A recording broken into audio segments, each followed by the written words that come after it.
She was the owner of the estate, and he was the only man who ignored her. He was just a worker, cutting grass under the midday sun, and even so, he didn't bother to look up when she passed by.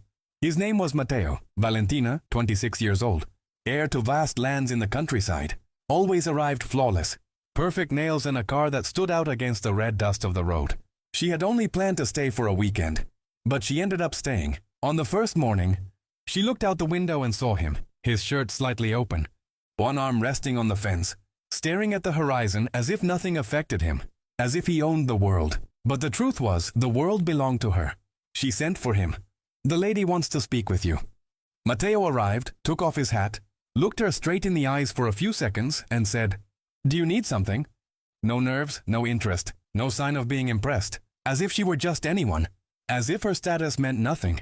Valentina fell silent, so much so that she ended up asking for a glass of water, something she could have gotten herself.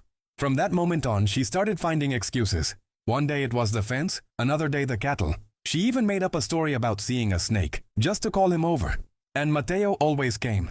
He fixed everything, did his job, and before leaving he would simply say, "Anything else, ma'am?"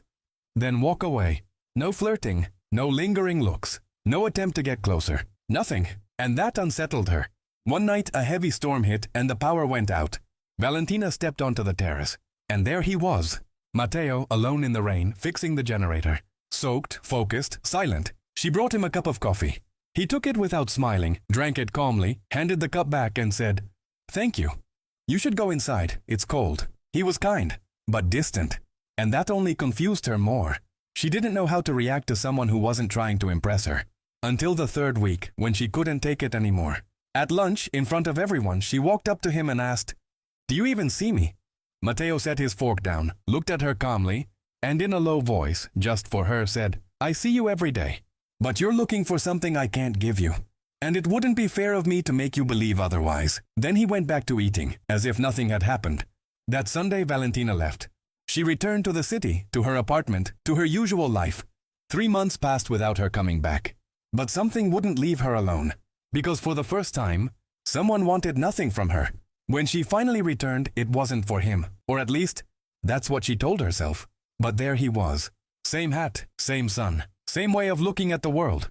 When she stepped out of the car, he approached, took off his hat and said, "You took your time." She looked at him surprised. "You noticed?" Matteo put his hat back on, turned around and replied, "Every single day." And in that moment, Valentina understood something she had never felt before. For the first time, she wasn't in control. But instead of stepping closer, she turned around and walked away. Because she didn't know how to love without wanting to dominate.